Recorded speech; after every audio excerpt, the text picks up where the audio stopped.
In this episode, Del and Val speak to Helber Macedo, who will be presenting at the Project Controls Expo virtual this September. He will be presenting about planning analysis of major projects. For more information, visit projectcontrolsexpo.com to grab a ticket. And for more in-depth information on the podcast, visit projectshatterpodcast.com.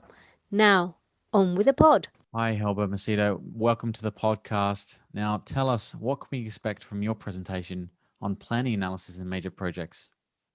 Hi, first it's a pleasure to speaking with you and everybody's listen us.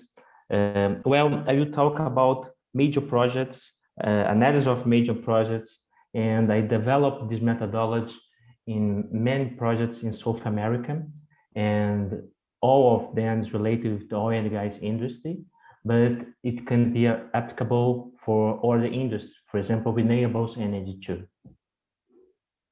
Mm-hmm. Mm-hmm. And what can a listener expect? I mean, there's going to be a huge amount of people trying to understand, especially in this day and age, what works and what doesn't work in analysis. And sometimes, and I'm guilty of this as well, too much analysis. You can get that thing, analysis paralysis. Is there such a thing as analysis paralysis in the digital world? What I try to explain and how I created this methodology. At that time, we had a problem in some projects, and we have a group of projects. We have a program of projects, and the owner said for us, we need to check the planning of these projects, because if one of these projects delay, it can affect the other projects. So the focus of this methodology is on deadline time. Of course, there's a direct correlation with the cost. However, the focus of this methodology is in deadline. And how it is divided in two big steps. One is called documentation review, and the second is more famous. Many people do it. Is related to the schedule quality when you use a software to check the quality of the Primavera P6, for example. So what you try to do in this methodology in the planning? We need to check, because if you not check the quality of the planning, you can have a good schedule, but it's not reflect the reality. So we need to check documents like construction plan, supply plan, histogram, quantities, all these things you need to check if it's okay and it's reflect on the schedule. Mm-hmm. Yeah, no, excellent. Dale? Yeah, so that's interesting. Are you going to be talking about using specific types of software? You mentioned, you do need software to analyze schedules, etc. Or are you going to take it more from the angle of, this is what you need to be looking out for as an individual, as a planner, or both maybe? Both. Honestly, almost of the case that I apply this methodology is related to Primavera P6. Of course, there's some specific case that you can use MS Project. However, because the complexity of the oil and gas projects, generally we use Primavera P6. And also in this methodology, in the second part, we check the quality of the schedule. So we need to check about constraints, milestones, about relationship of the activities. So we have a group of factors that we need to check on the schedule too. That's fantastic. And what can those listening to your presentation get that's different to what they might go and study or find online? What are the secrets and tips that you, without giving them away on this episode, that you might be, just to whet the appetite a little bit? I think that first point is all these examples that I will provide is based on real case. So it's based on real problems that I had in my career. So this is one point that you generally you not find on the books.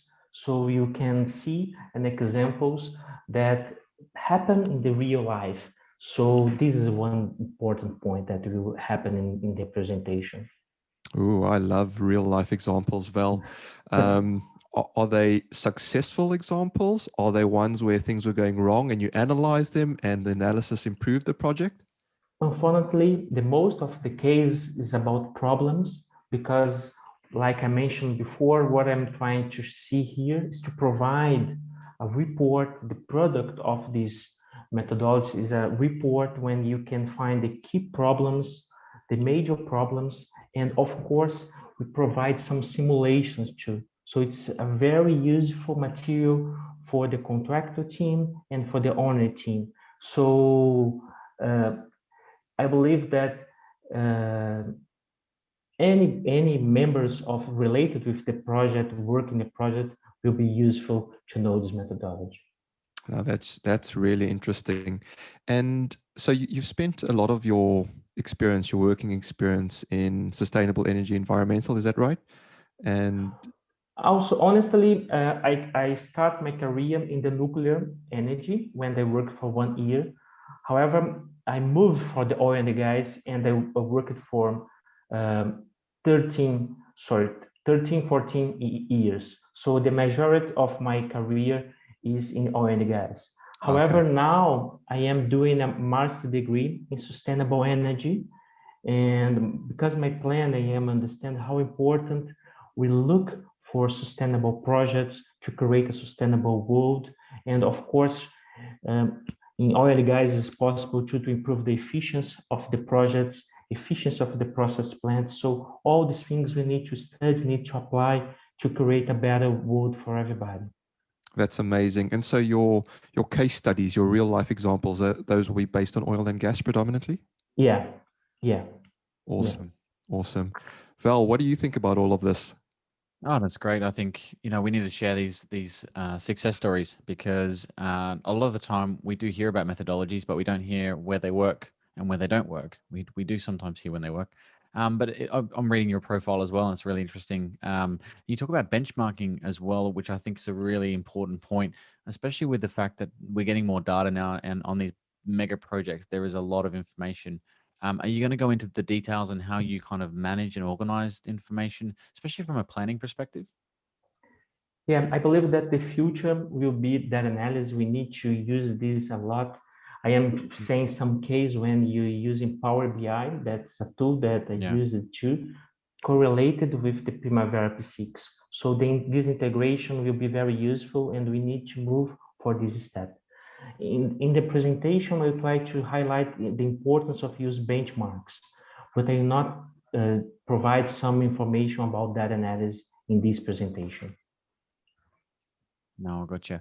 And you mentioned Power BI. Couldn't help but notice. And I'm a big fan of tech. Do you see the role of the planner changing? And you mentioned analysis being kind of emphasizing that as more of a planning role now. Is that something that's going to increase? How is that going to change from your perspective? Are you going to give away anything? I believe that will be it, it has been very important. I saw in South America so many dashboards, so I can see that the project managers, I can see that the board, the directors are using so many dashboards. So this is increasing a lot to understand, and you can see the, the high picture of the project. However, there is a dangerous if you not manipulate correctly this data, you can are provided the wrong information. So it's very important that you have a training, you are using the correct tool, and you understand what are you showing. Because sometimes, unfortunately, I saw some information that was wrong, and sometimes the board said some questions and they destroy the dashboard because it's not was constructed using the correct techniques. Hmm. Hmm. So you have, and I know you're not going to give it away today, but you definitely have some methodologies and techniques that you're going to share during your presentation at the Project Controls Expo, virtual, I believe. And I think the last one for me before I hand over to Dal is really around, you said something around simulation.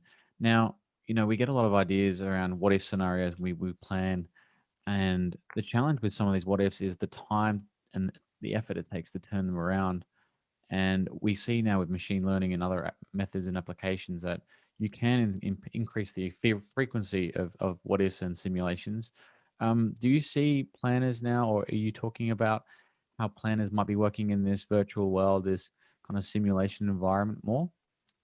Yeah, I believe that's very important when you do some simulations to understand if the forecast is correct or no. So what I try to show in this methodology, I will try to show when you understand the problems that happen.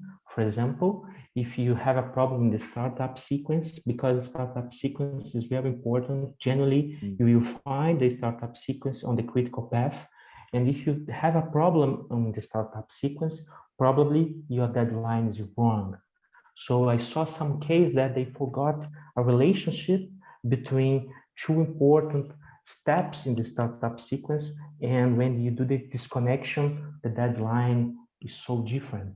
So we need first understand the problems. And of course, then you need to do simulations. You need to solve these problems and you need to check what is the result that you have on your schedule.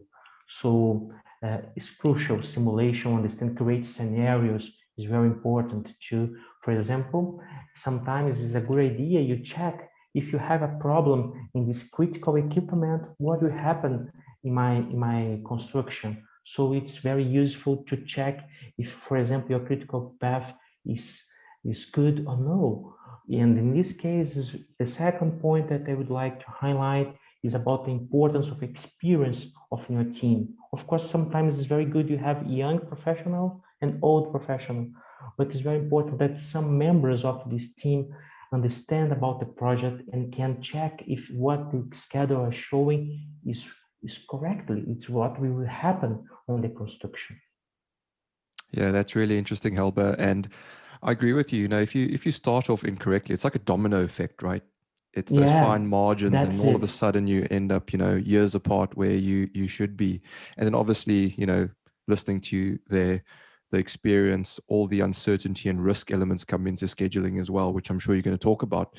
But before we head towards the end of the podcast, I just wanted to maybe touch a little bit. We spoke a lot about schedule analysis, planning, etc. But you mentioned there's a two-step methodology, and you mentioned documentation review.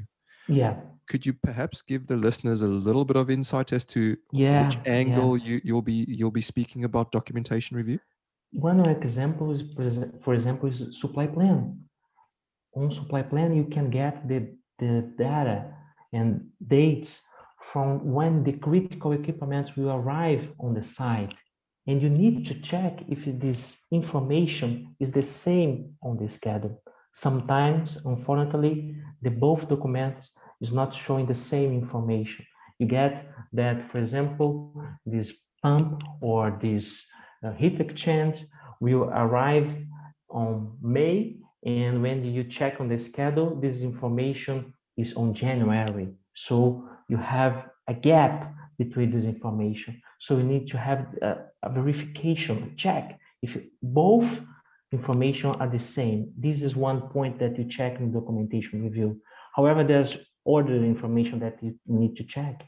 For example, the construction plan, because the construction plan is a very important, some people call it master plan. And in this document, you check, for example, the weather conditions.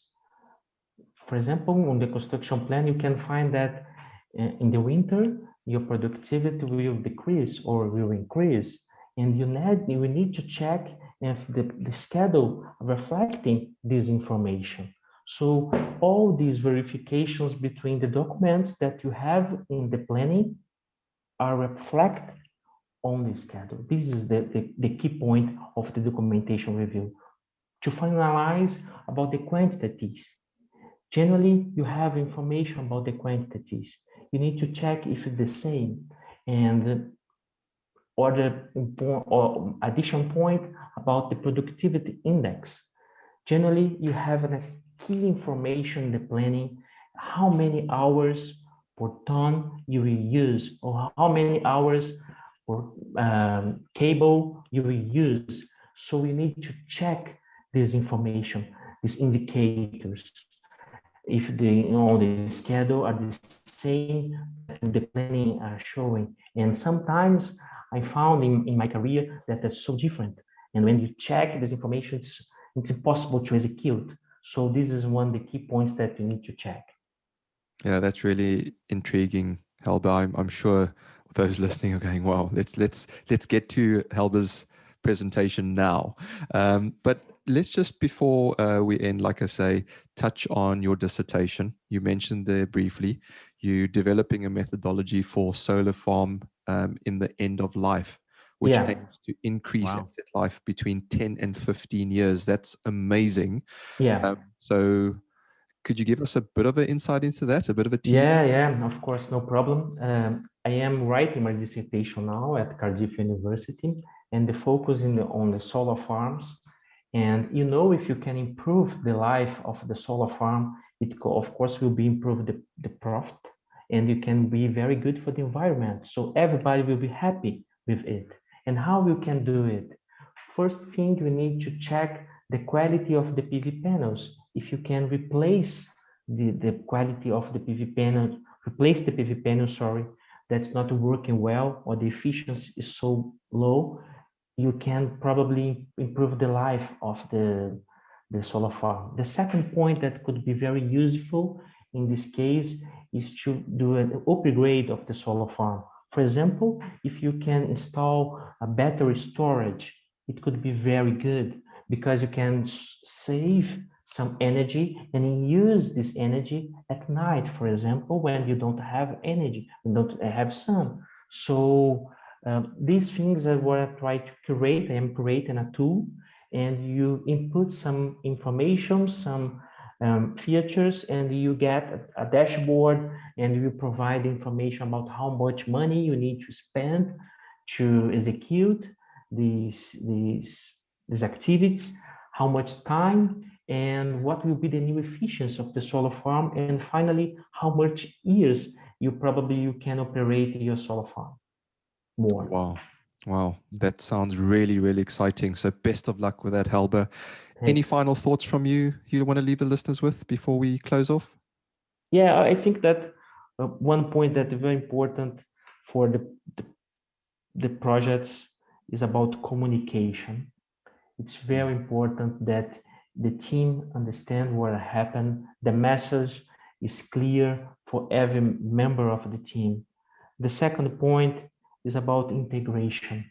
It's very important that each part of the departments of the team, member of the team, understand what happened.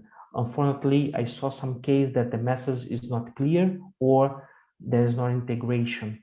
Part of the team are doing one thing and this other part are doing a second thing totally different. So this will be a big problem in the future. Great thoughts. Helber, thank you so much for your time. We look forward to your presentation at the Expo. Thank you so much.